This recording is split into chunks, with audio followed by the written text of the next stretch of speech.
good afternoon from Vietnam. Good afternoon to you, Liz. Thanks a lot for spending your afternoon to join our program to share your amazing journey to our audience around the world. And on behalf of listeners, I want to say thank you. Thank you for inviting me. It's a different part of the world. I've never been to Vietnam, and it's really nice to make connections over there as well as other parts of the world. So it's great to hear that you're doing such a good podcast, and hopefully people will find my story interesting. Wow, thank you, thank you. And prior to this conversation, we talked about coming to Vietnam. Now you have a new family, new friend here. Your daughter came and she really enjoyed and recommended you to come. So put on the list. You come. You make sure you let me and Vivian know. We would love to see you in person. Give you a big hugs and take you around town. Okay? Thank you. On the to-do list. Yeah, and in our culture, it's very honor for our audience to have you to share to them a little bit about who you are and what you do. Would you please do that honor for us? Yeah, so I'm an ex Olympic athlete. So I went to 4 Olympics. I won an Olympic silver medal in the 10,000 meters. I was world champion for the 10,000 meters. I was world half marathon champion. I won London Marathon, New York Marathon, Tokyo Marathons. I was double Commonwealth Games gold medalist. I won a world silver indoor for the 5,000 meters. I had the world record for 5K, 10K, and half marathon. Quite a long career in athletics. Started running when I was 12. I am from Scotland, a little part of the UK, and I have 5 children. And I retired in 1987 after I finished my 5th London Marathon, where I was second. I retired due to uh, an inherited genetic injury that I picked up, and then I went into coaching. So I've been very, very heavily involved in coaching for a long time. My daughter is European 5K champion, Commonwealth Games 10,000 meter champion, and now I'm in my end of my 13th year in Doha, Qatar. So it's quite a bit away from Scotland, and I'm kind of getting to the end of my athletic career in coaching and looking forward to retiring back to colder climates of Scotland again. So full circle of where I came from, I'm going to end up going back to. So that's kind of me in a nutshell, really. Wow. And that nutshell is really, really fast. It's less than 2 minutes. It's not fair for our audience. So this conversation, as I told you earlier, that we're going to travel time. We're going to examine the journey. We're going to tell people the up and downs, and let them know more about Liz. Okay. So how does time travel sound to you?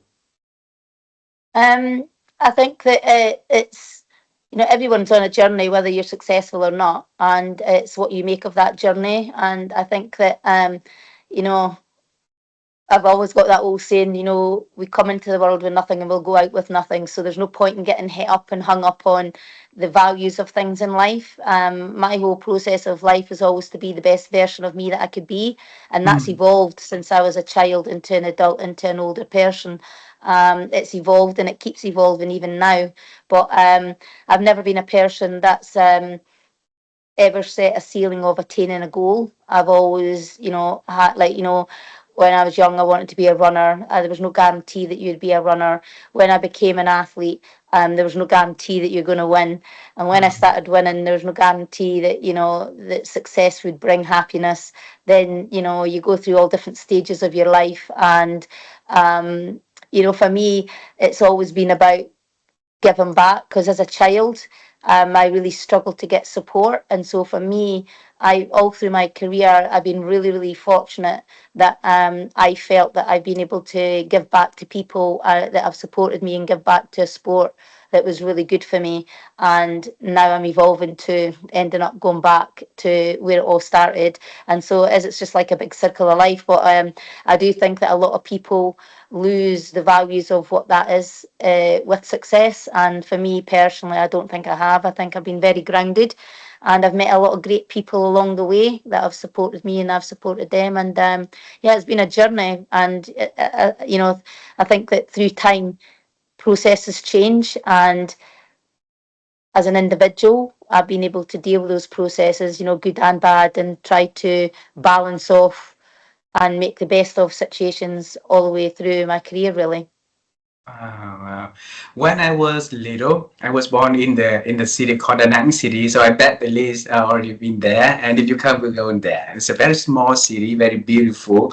And back then, 40 something years ago, it was poor. Were like small and poor, and I was born in the small and poor family also. So one night we had electricity. I could see things around. Next night or 2 nights we had no electricity at all, so I couldn't see anything. Right. So my first dream about the future work that I would love to do is I would love to become an astronaut so I can fly to the moon, and from there I can enjoy the lights up there. Right. So but life didn't give me any opportunity to do that, except that through the journey of interviewing, I've been able to interview a lot of astronauts. One of them was the youngest man who actually walked on the moon. So for Liz, when you was little, yeah, what was your dream about the future that you are going to have, the work you are going to do? To be honest, I was born into a lot of poverty. My background wasn't very good. We were evicted, kicked out of houses from place to place because my parents could afford to pay rent. We didn't have any electricity. Um, sometimes we didn't even have bathrooms in the places that we were staying. Um, so for me, there was no dream. I was from an area where even when we went to school, the teachers weren't supportive because we were from the wrong side of town and they weren't really invested in educating kids like me. So for me, there was absolutely no dream whatsoever. I wasn't one of these kids that grew up with role models and dreaming to be an athlete. I got into athletics by chance. As a Hmm. punishment. Oh. Our PE teacher used to make us go for cross country runs. Um, we didn't get opportunities as what other kids got. And for me, it was just a lot of drugs and alcohol and a lot of violence. So there was no dreams of grandeur or walking on the moon or Oh. anything like that. For me personally, when I started running, I got into it by chance because of a PE teacher who made all the class go for runs. And he noticed that I'd be one of the very, very few girls that would just go and run to a dropped. I would never give up. I had like a bit of this sort of like attitude of, um, I just never gave in. I was stubborn. I was a really stubborn child. If someone told me no, I would say yeah. If they told me to do an impossible thing, I'd find a way to do it because I always felt that people judged me and that I always had to go beyond the call of duty to prove that I was worth something. Hmm. Um, so for me, running was an escapism. It didn't cost anything. I could just run with the shoes, although I didn't have good training shoes or whatever. I could just run out the door and I'd be free of everything around me because I was just in my own little world of running, and it suited me because I was able to really be hard on myself. I'd be able to push myself. Nobody else could do that with me. And I think that's why I got good because I had a really stubborn attitude of pushing myself really, really, really hard, harder than anybody else. Because my home life was hard, so I took running as a way of not a punishment to myself, but just pushing myself. And it got me away from a lot of issues that I had in the home. I got bullied a lot at school because I started running Hmm. and because I started getting good at it, the local press would put my name in the paper, and then obviously my people around me thought that I was getting too big for my boots, so they would bully So. me, and gangs would come to beat me up. I'd have slogans written on the wall about me at school because I dared to be a little bit different. So it was really, really tough to be trying to do what I did. I got no support other than when I was 13, I went and joined a local running club, and there was a coach there called Harry Bennett, and he was the first person in my entire life that when I was about 13 or 14, he turned to me and he said, you are going to be something. You're going to be really good.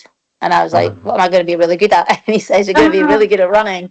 And at the time, women could only run 3,000 metres, which is 7.5 laps around the track. I don't know if any of your listeners have been to a track. It's 400 metres. And women could only run at that time 3,000 metres. And I was only 14. And he said to me, you're going to be a great 10,000 metre runner, a marathoner. He says, but what you need to do is you need to invest now. You need to stop all the other school sports that you're doing. Because I was a bit of a tomboy. I'd do any school sport just to get, out of going home. I would do any lunchtime activities, any after school activities. I was volleyball, hockey, netball, and everything. And he said, you need to give everything up and just go start training more, start training twice a day. And I just listened to everything he said because he had a belief in me. And he then started coaching me extra. And we started putting in the time and the effort to really concentrate on my running. But even then, at that time, a woman couldn't make a living out of being an athlete. It wasn't a career choice.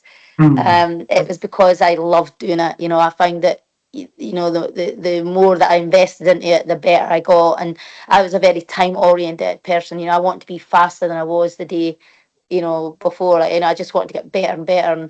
And that's kind of what encapsulated me about running, was the fact that the improvement that I was making, and through the hard work I could see my efforts were rewarding.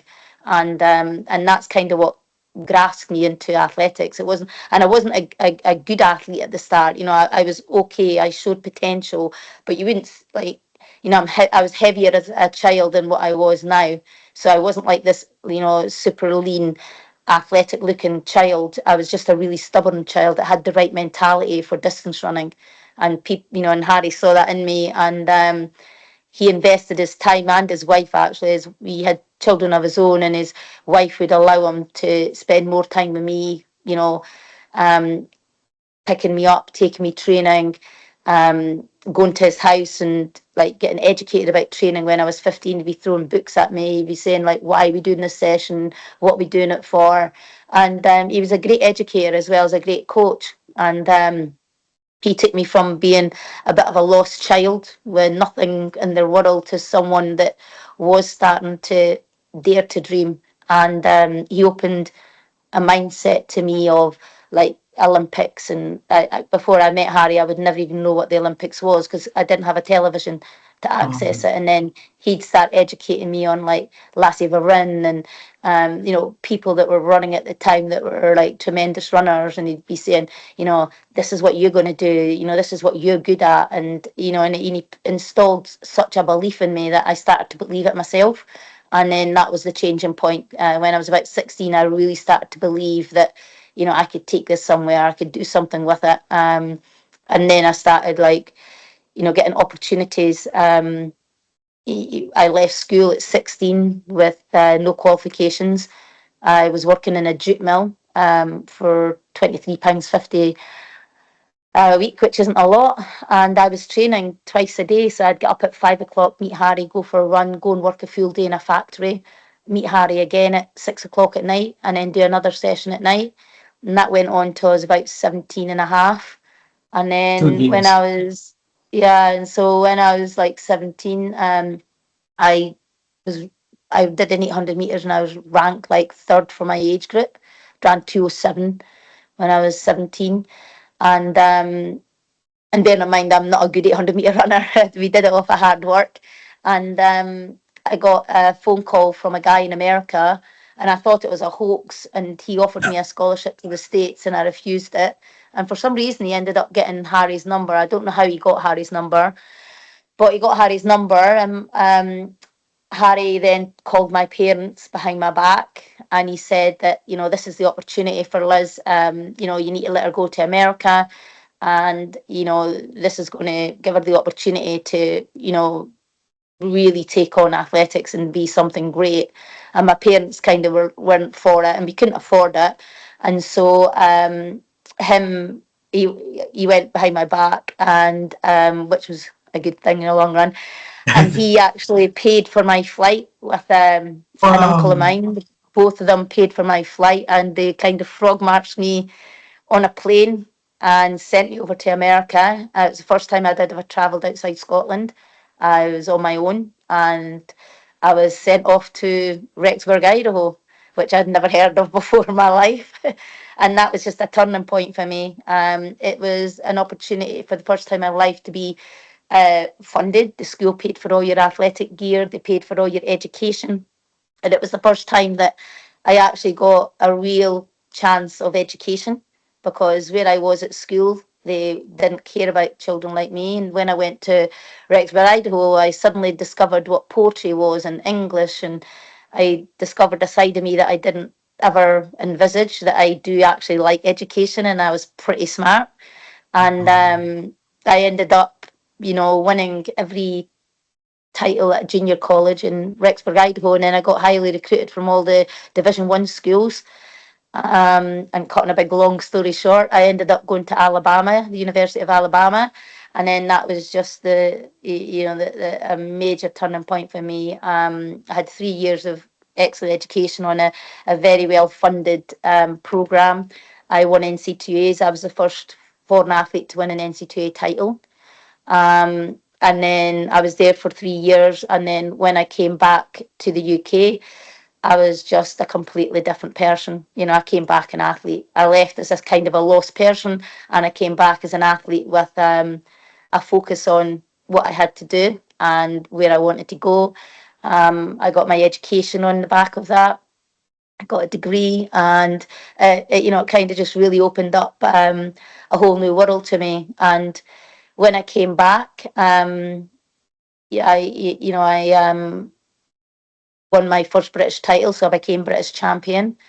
And then I got selected for the Commonwealth Games, won the Commonwealth Games, and then that was me set on the sort of the road to being, a world class athlete. It took me a lot of time to train. For when I was at university, it took me 10 years to be an Olympic medalist, and then it took me a further 10 years to be a marathon champion, winning London, New York, and Tokyo. But a lot of a roller coaster road all the way. But the only sad thing to that story was just before my 18th birthday, I was coming home from university, and Harry was picking me up to go and do a race that we do every year just to sort of test my fitness. And I got a phone call to say that he had dropped down dead while out running. So Harry never got to see everything that he created, which is really sad. Which very, very sad. And what a man he is, he was, right? Amazing, yeah, Yeah, yeah. and I amazing, yeah. Well, what did I you always say? think that I always think that people that have had success have always got a Harry Bennett in their life. There's always someone that has been a driving force or a turning point or a point of reference that makes people.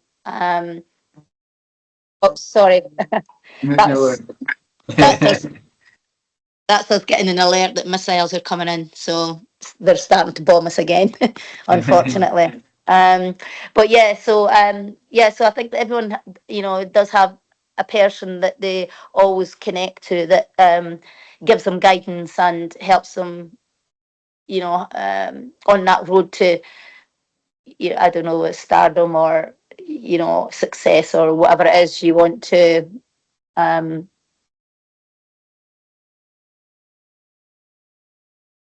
okay, it's getting a bit crazy here. Sorry. what's I saw that? that's the alarms going off now. For the government are sending out alarms to everybody to tell us that we're getting missiles sent into Qatar now. So the Qatar army are defending missiles that have been Wow, launched from Iran into Qatar. wow. So Yeah, so sorry to hear that. So should we continue or should we wait? it's okay, because we're in shelter. You've got to stay in your house. You're not allowed to go out. So there's nothing that I can physically do that's making me any more safer than I am now. Yeah. You look at here, when we talk about Harry, and at the same time, the missiles from Iran is heading the ways, the worries.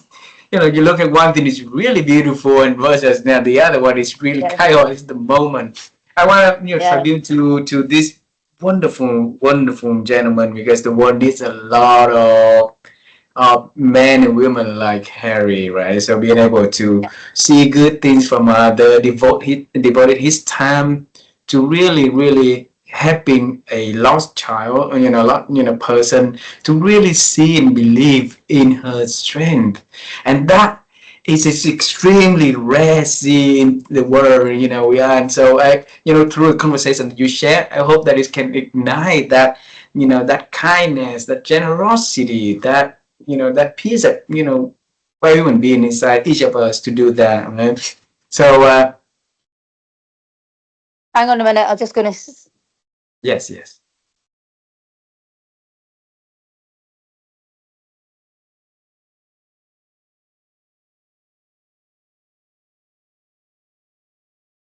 Okay, just just checking that nothing else is going on.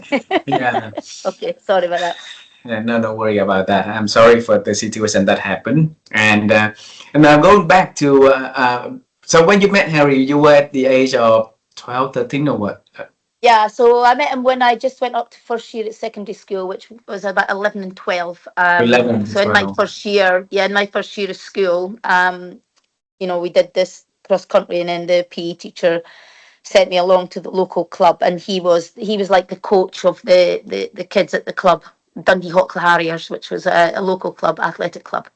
Uh, so because our research right now is on the topic of newness. So Harry was a new person to come into your life to show you that you have the potential to show you a world differently, right?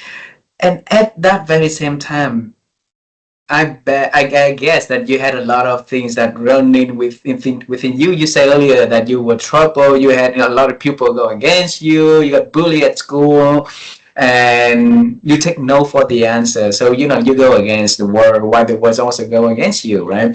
So when he said to you that you had potential, and then he started to show. So I think that within you there's some resistance also coming back from your hands to believe in that. So how did you open that to believe, Harry, and start to let loose of that feelings?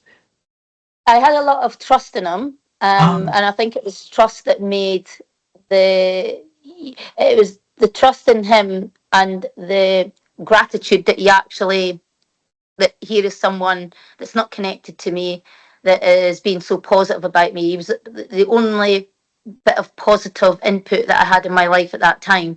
So I was grateful for that. And because he was so like positive and genuine to me, because at the end, like, if you understand the situation, there were other girls that were better athletes than me in the oh, club, but he saw something in me even over those girls, and it actually caused a bit of problems in the club, because the parents of the girls that thought they should have been getting more attention than me were like, why is he like taking Liz for extra training, why is he not taking, Alison or Vicky, and things like that, and it caused a lot of tension. But for him to stick by me showed something else, that it showed, it was not a gratitude, but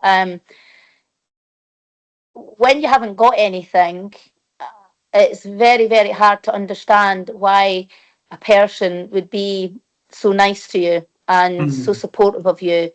And because he was, and not just him, Vi, his wife, was also, because, like, she'd make cups of tea for me and allow me to come down into her house, even though she had her oh, own children, and like allow him to spend time with me. And like when I was getting bullied, and gangs were coming to the training to beat me up, like Vi was like, no, come down to our house first, and Harry will take you into the park. Harry will take you. They were so supportive as a family. Although I haven't got the same rapport with his children, but I mean, if it's a funny story. His grandchild got in touch with me about 2 years ago and said, "Oh, I'm Harry's grandchild." He says, "And my mum was telling me that my dad was your coach." And even a connection to her was, even I felt there was something that I had to answer and you know converse with her, because it's sometimes there's just connections, and I don't know why they work. And and there was no ulterior motive. He was genuinely, I think something's going on here. It oh. doesn't normally happen like this. um Hang Yeah, on. double check, double check. Something's happening here.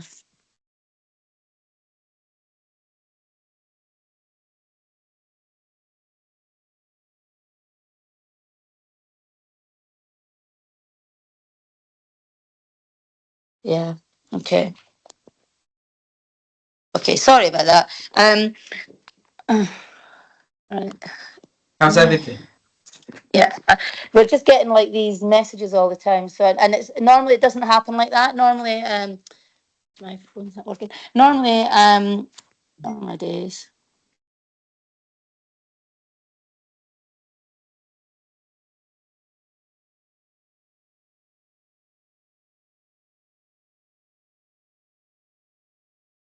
Right, okay.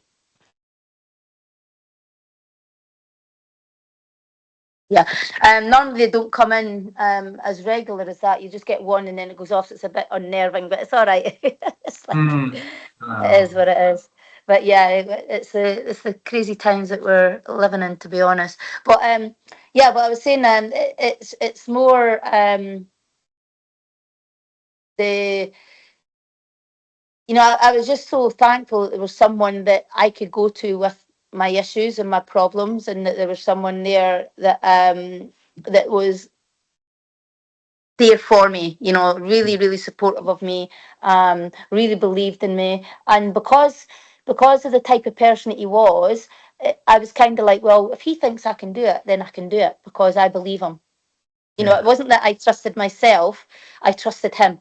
So I was kind of Hmm. like, well, if he thinks I could be good, I know I could be better. If he thinks that I'm going to do this, then it's going to happen. And that's kind of just the way I rolled with it. And yeah, so he was just a very, very special person, I think. And I think that's why I always feel whenever I coach a person or are involved with children, I'm more on the positive side of things than the negative side of things, because I know just even saying one word to one person can make the difference, Hmm.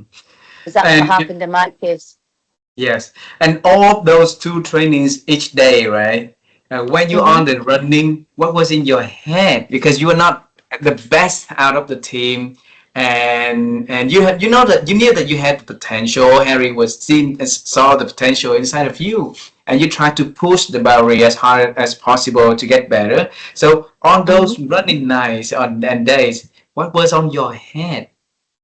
The only thing that I thought of, I just wanted to push myself as hard as I could, and I Hmm. always felt that I could push myself more. And that's the way I've been all my life. I'm quite hard on myself. Even when I was world champion and world record holder, I was still like, I know I can go faster, so I'm right back into training the next day. I just never gave up on it, and again, I think it's just my mentality.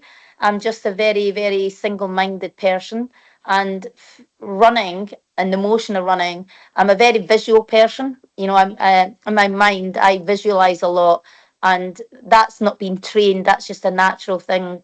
As a kid, I've done as a preventive thing or whatever. I don't know. And so running for me was a solitude, and I'm not the type of runner that was a social runner. I wasn't one of these yachty runners like, let's go for a run and I'd be chat, chat, chat, chat, chat. If I went for a run, I didn't speak to anybody. I was in my own Hmm. little world, my own little cocoon, my own little, can't really explain it. The mindset of what running did for me. And it gave me a strength and a power of control that nothing else did in my life. I could control me, I could control what I do. I know I could be tougher, I know I could be stronger. And it gave you that sense of control more than anything. To be the best. I wanted to be the best. I wanted to be the fastest. I wanted to be the best in the world. Hmm. And that's where it came from. It came from like being nothing to prove, well, I'm going to prove everybody wrong. Wow. You don't need this, you don't need that, but I know I can do it. And I just never let up on myself. I never let myself enjoy things in life because I was just training, eating and sleeping. That was it. Wow. And for the call from the US, how did that gentleman have your number to call or having Harry's number to call? I no idea how you got Harry's number. Obviously, you got my number through our governing body of athletics because I was ranked. Ah, There's data on athletes, and so I was ranked number 3 for my age group at the time. And so he was just a scout that was going ah, through all these kids' names and phoning them up and saying, "Oh, we can offer you a scholarship to the States. Why don't you come?" It's a guy called, I actually remember him, it was a guy called Mark Woods. And I was My just like, "No, I'm not coming," you know. And he was like, "Oh, you know, I recruit for, you know, the Rexburg, Idaho, and all that sort of stuff." So it was a bit, yeah, it was a bit awkward because it was something I never ever thought of. You know, I never ever thought I would leave Scotland. Um, you know, I've never travelled outside Scotland before, never been on holiday or anything like that. uh-huh. So to travel to the other end of the world was really daunting, and it was really, really difficult for me to settle there because I didn't know anybody, and I got put into a house with five strange girls, and I was so homesick. It was very, you know, the first 3 months was really, really, really difficult for me. Mm.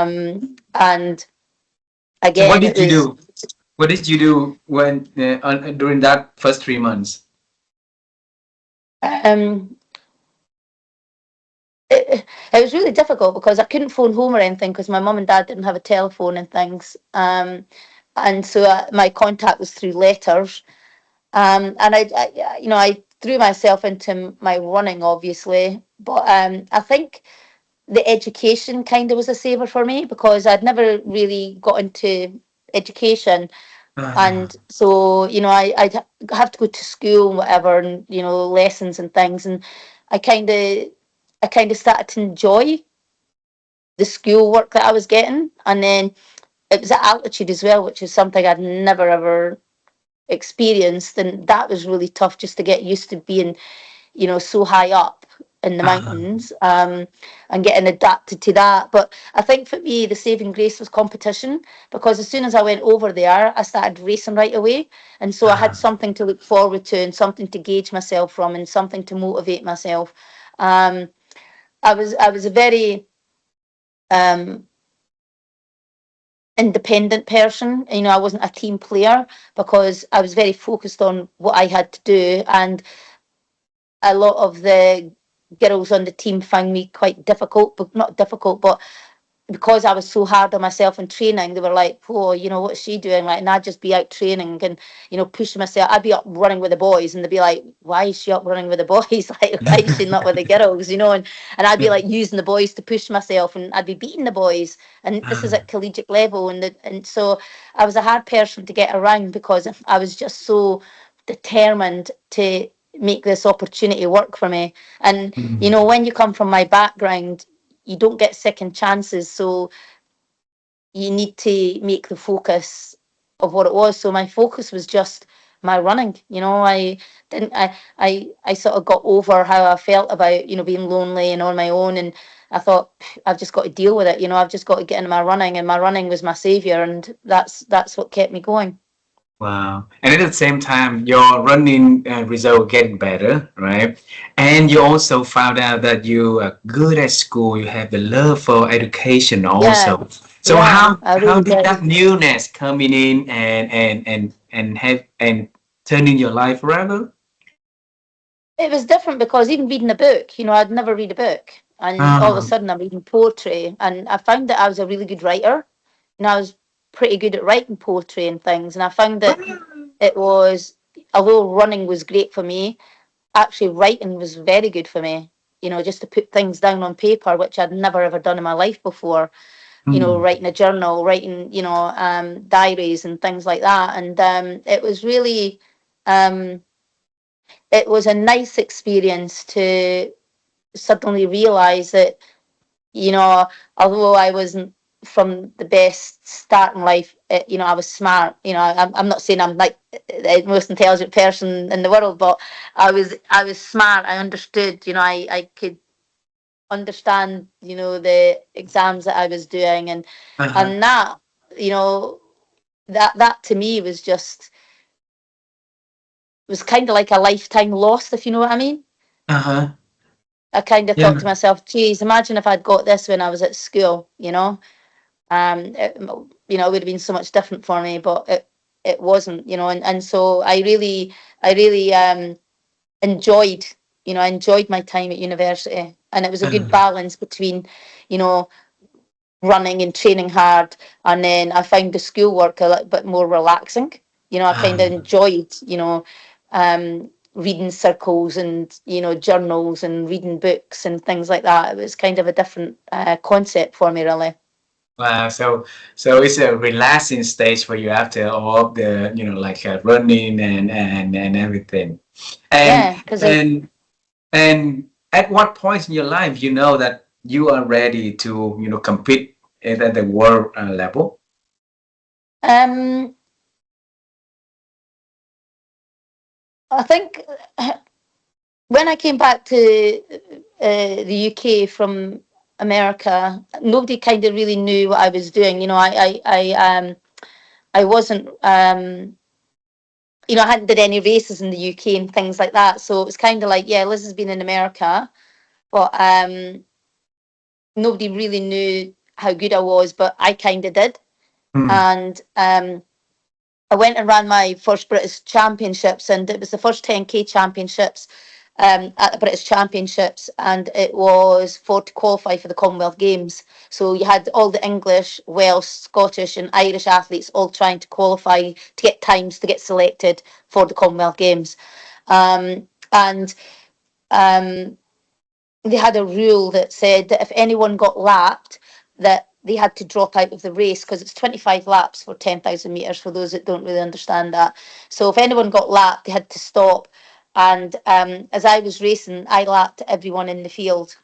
And that's when I realised I could be good.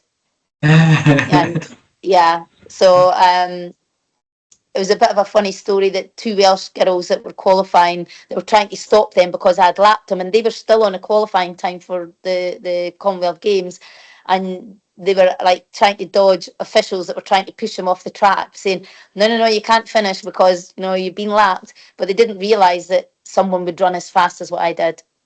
Wow. Wow. And then one wins after another win after Yeah, another win, one. and then Yeah, and then I won the Commonwealth Games, and then I got invited to the world's richest road race. And there was a lady called Ingrid Christensen who was the world champion. She had won London, she had won the world cross country. She was pretty amazing, dominant athlete. She had dominated women's distance running for many, many, many years. And we went to the world's richest road race, and I just got an invite because I just won the Commonwealth Games, and there was nothing expected of me, but I kind of knew I was in really good shape, and I was the first person to go and beat her. So that was a big turning point for me, because then nationally, worldwide, everyone was like, "Who's this Scottish girl that's just went and beat Ingrid Christensen?" It must have been a fluke. It must have been, Ingrid must have been sick or whatever. But I ran a really fast time in really, really harsh conditions. I ran 31 something. And so that kind of really elevated me right away, that everybody then started taking notice of me. I couldn't sort of be this young little Scottish girl that's, people started realising, oh, something here. And then that's when I started, really winning titles and, winning a lot of really big races and things like that. And then obviously I got a silver in Seoul, which I was very disappointed in. Um, what is that? like, well, I was disappointed because obviously Harry had died when I was 18 and I got the Commonwealth Games. And when I was at the Commonwealth Games, one of the English coaches came up to me and he said, "Oh, I knew Harry Bennett. He was a great guy. I used to coach him." And I was like, "Oh, gosh, that's amazing." And he said to me, "Oh, if there was any two people in the world that I'd like to coach, it'd be you and Tom McKean." And I thought to myself, "Gosh, that's it's funny that a guy like that's another coach saying to me, oh, you could be really good and whatever." And so he started like communicating with me and whatever, and then lo and behold, he started like advising me and coaching me. And I just felt that because of my relationship with Harry, I kind of thought it would be the same with this other coach, but it definitely wasn't. And my gut feeling was the training wasn't really suiting me, but I just went Mm. along with it. And rather than me being normally my own self and say this isn't really working for me, I kind of went along with it. And I felt that when I went to Seoul, I was kind of overtrained and tired for the result that I got. I ended up getting a silver, which isn't it's not the end of the world, but I really do believe I was good enough to be an Olympic champion. And I was really sort of annoyed at myself that it was the first time that I went away from my normal instinct and believing in what my normal instinct is. And so then we parted, and then that was when I went back into what I know, what Harry taught me, what I believe distance running is. And then that, I ended up becoming world champion and world record holder and all of that sort of good stuff as well, which was really good.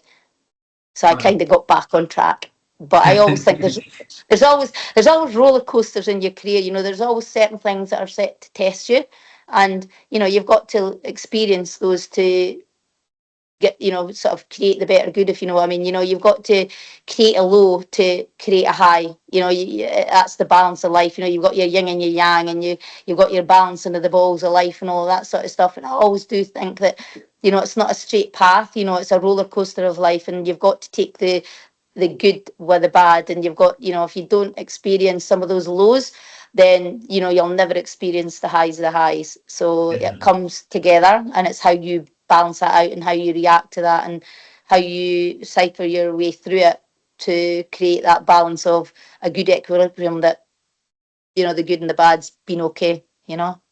Yeah. And 1990s and 1991 seems to be a very, very uh, important part of your life. Tell us what happened within those 2 years that really set forth for another new level of your games. Yeah, because after Seoul, I kind of went through a big depression of, like, back in those 80s, there was a lot of drug use as well.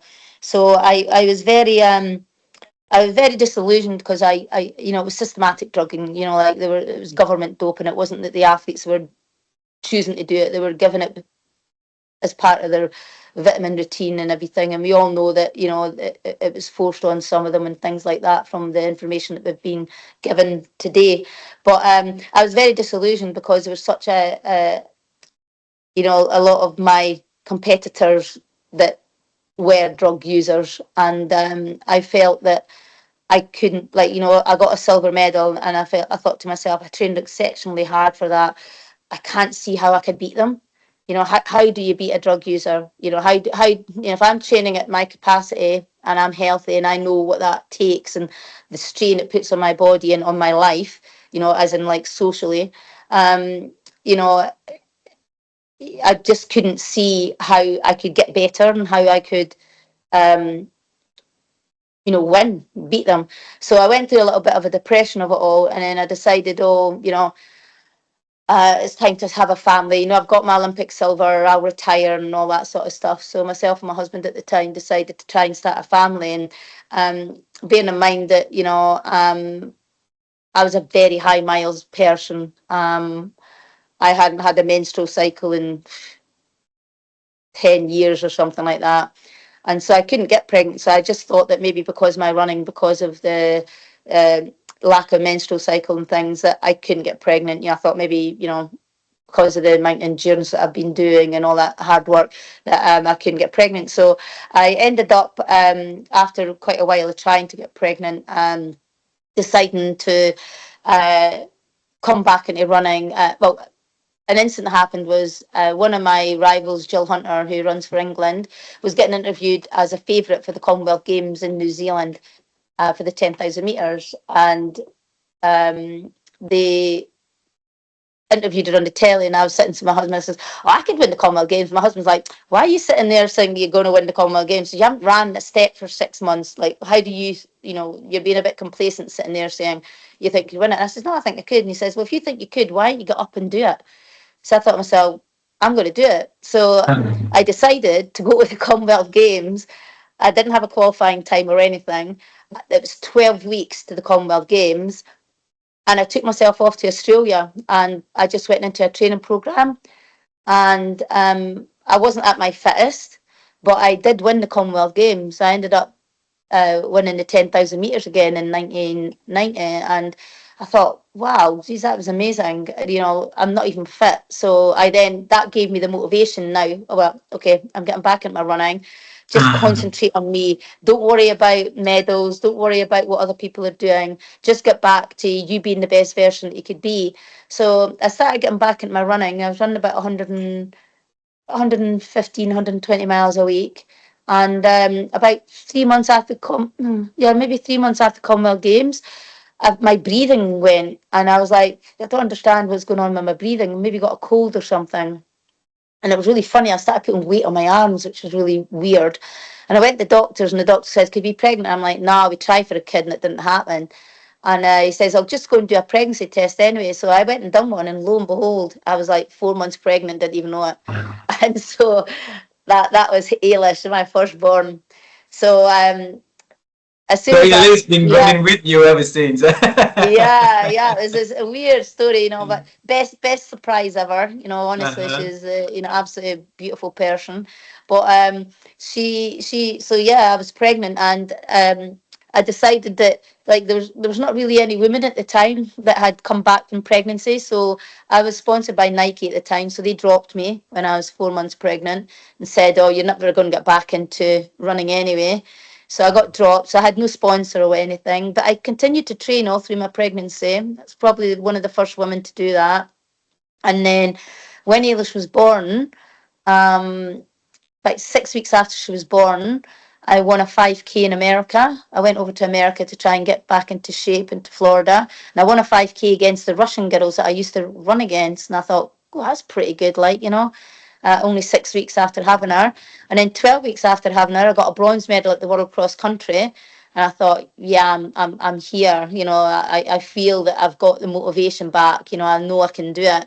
And then 9 months after I had Ailish, I was world champion for the 10,000 meters. So it was great.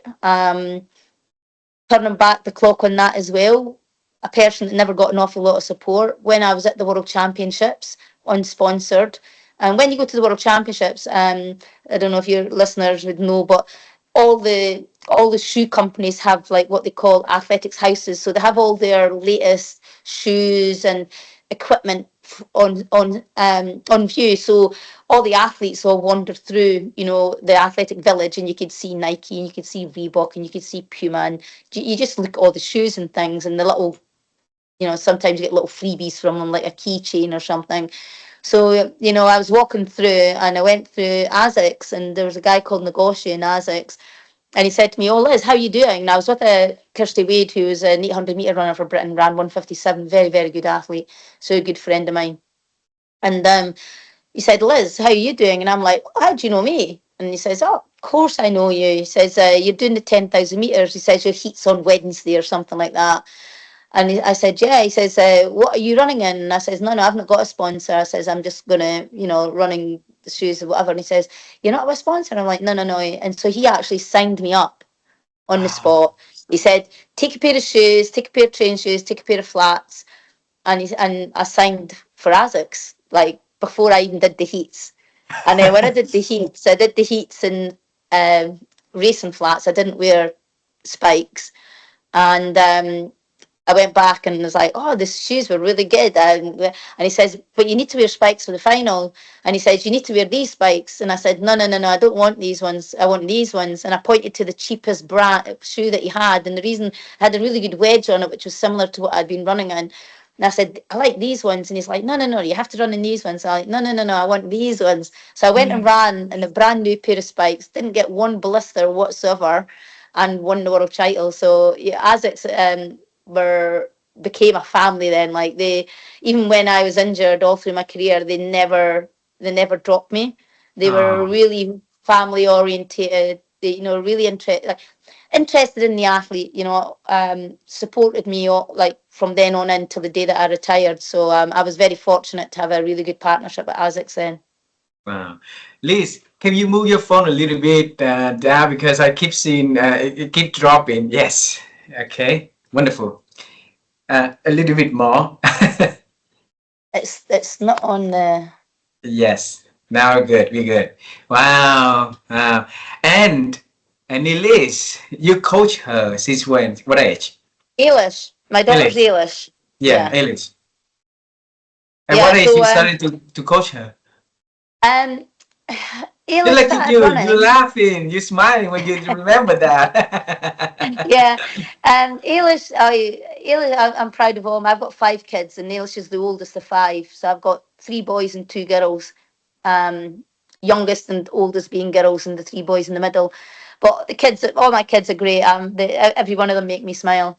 But Ailish, I didn't have any. So with my kids, every one of them, I've always been one that's had not forced them into sport, but had sport as a game set. So we used to have games that they used to do all the time, but it was actually running games, although they didn't know that at the time. So I'd have like a little trail around the house and they'd do time trials, and it was fun and it was rewarding, and they thought it was just a game. But you know, I've always been one for encouraging kids to be active. But I never put Ailish into running, and I never took my kids to the running track because I always felt that when I was training, it was my time. It was kind of like my job, and I couldn't give my attention to the children. So I didn't want to be them at a track trying to get mum to play with them or whatever, and I couldn't do it. So I never took the kids with me to training sessions or whatever, you know, if I could possibly, you know, work that out. Ayla started running because the teacher at her school was putting together a cross country team, and she obviously saw McColgan as the name, me as the mother, thinking she could run, although she'd never ran before in her life. So she took Ailish as part of the cross country team. Ailish came second in that race. It was a bit daunting because although she came second, a lot of the mothers at the place were shouting and screaming, "Oh my God, you've beaten McColgan, you've beaten McColgan." And Ailish was like, "Mum, why are they saying that they've beaten McColgan? Why does that make any difference?" Because I never took Ailish to my races or anything. So she didn't really understand me, the runner, as I'm just mum. And she could never understand when people would be at the gate of the house asking for autographs, or if we went to events like that, people asked for autographs. She just couldn't understand it. She's like, "Why are they wanting my mum's autograph?" But so I never forced her into running. And then when she came home, she said, "Mum, me and my pal really liked that. It says we'd like to join a club." And I said to her, "Well, if you're going to join a club, you need to go to the club that I was a member of." So I did put her to my club, which was Dundee Hockle Harriers. And I said to her that, like, the Hockle Harriers used to run on, like, parents running the club. So it'd be a parent of a child that would be the coach, not necessarily a coach that really knows what they're doing about athletics. So I said to her, like, if you stay at the club for a year, I'll come and coach you. And it was very apparent that after about 5 months, her and her friends were just loving this club. They loved running. So I ended up coming in and coaching all the kids at the club. And then I ended up creating one of the best training squads in Scotland. We must have had about 15 to 20 kids that were all national champions. They'd come to me from Edinburgh and Glasgow to be coached. It was like in a little elite group. And Ailish became part of that group, and they became part of her social circle as well. And she just absolutely loved running. Again, came pretty easy. She was more gifted than me. She's definitely more gifted to me because Ailish's father was a steeplechaser. He had pretty good speed, had pretty good endurance, and so I think between the mixture of the genetics, Ailish had a good mixture for running. Beautiful stride, pretty much built for it. She's always been lanky. She's always had long legs, and she just loved it. And so I've coached her since she was like 12. But I would say, you know, Ailish is now an adult. She's 35 years of age, and she's in her, you know, engaged to Michael Rimmer, who was 8 times British 800-meter champion. So now my role, although I was coaching her and telling her the day-to-day of what to do, the role is now more into more a mentorship of it now, because Ailish knows herself what to do, kind of like myself. You know, she's learnt. She's learnt about running. She's got her coaching qualifications. She now knows what it takes for her to run. So I'm like the guiding, like, voice in her head now. You know, whenever there's anything to discuss, we discuss it. We kind of plan things, but I'm not doing the day-to-day, every day of her training program anymore. You know, she's in control of her own sort of process for that now. In 2022, right? After she finished first, she ran to you and give you a big kiss and hug. It's beautiful. And Yeah, if we're speaking about newness, you saw her broke your record and started yeah, her own record, right? How did you yeah. feel about that newness? It, to be honest, it's really weird because usually if you get a child of sporting parents, they normally don't go into the same sport because there's a lot of pressure, that's put on the child as like always getting compared to what the mother done or what the father done or whatever. And so you they normally are successful in another field. Whereas with Ailish, it's been really bizarre because for me, her winning the Commonwealth Games, twofold for me. When I won the Commonwealth Games, my mum and dad were there. And when I won, it was the first, my mum and dad never came to see me race. And they came to the Commonwealth Games because it was in Edinburgh. And it was the first time that I ever got to win a race and share it with my family. You know, the emotions of a family being there. It's the first time ever. Um, for me, I was so thankful for Ailish to give me that opportunity because it made me feel what my mum and dad must have felt about me when I won in 86. And that brought back a lot of probably hidden emotions for me Mm. of how I felt on my daughter winning. If you can understand the comparison of it, it really took me back to being that young athlete in my dad's arms when I won, to what Ailish felt like with me, and it was such a surreal moment and a connection. Um, but to have your daughter do the exact same race and break, win the same race, same championship, and break that record, it, words cannot explain what that Mm. is. And for me personally, to be there and to enjoy, I know it sounds really weird, but the stadium was full of people, but I knew 8 laps out that Ailish was going to win, Mm. and all my nervousness left me, and I picked myself up from where I was sitting because there was a lot of people around me looking at me and how I was reacting to Ailish running. And I just took myself up out of my seat and I went up and I stood in like the sort of up behind all the seats, and I knew 8 laps out she was going to win it.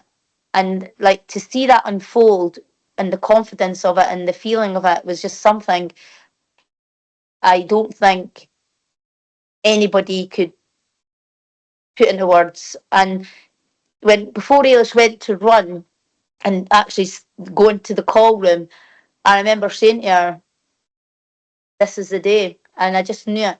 I just knew something with myself, and she knew it. Mm. It was a really eerie feeling going into that race. What we both knew and what we both felt, but it was amazing, amazing to be part of it, and super, super proud of her. And I'm just thankful that she got to enjoy that experience. Yeah, I think also the world has enjoyed that experience also when they saw you and Elise are together. So Yeah. I have two last questions for this conversation. Okay. And my wife Hmm. and I, we always love to help people to improve their ability to think because we believe that our thinking has a lot of things that, take our thinking away from us, right? So it's diminishing. It's not instead of like getting better. And every conversation like this is a chance for us to ask experts on how they expand their thinking. So the question for you, Liz, is if you look at your life, look at all the work you do, and now answer this question: how have you been growing and expanding your ability to think?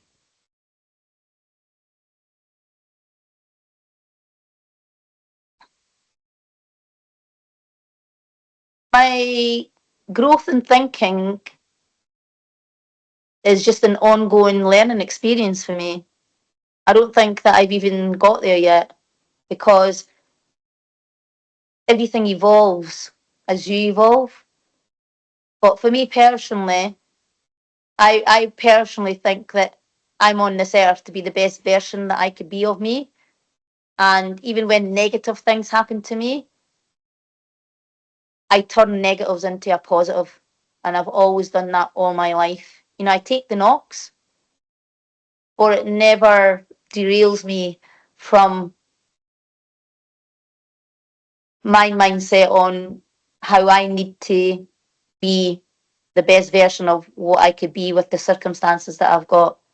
So I'm always evolving, and I think I will till the day that I go, really. Wow. Travel time with me last time in this conversation. Okay. I want to bring you to when you were very, very little. Your family kept moving from one place to the next because of circumstances back then, right? And you did not have your dreams about the future. Thing was like, it's harsh. And you and me gonna come into your room back then, or meeting you back then. On those days that is challenging, is harsh, and is, like hopelessness, put it that way, okay? And you sat next to that little Liz, and you have something to tell the little girl about the world, about herself in the future, something that you can help her to see differently. So what is that you are going to talk to that little Liz back then, and why? My thing is, I would have said to myself, believe in yourself because you are worth it. Because everyone else said that I wasn't worth it.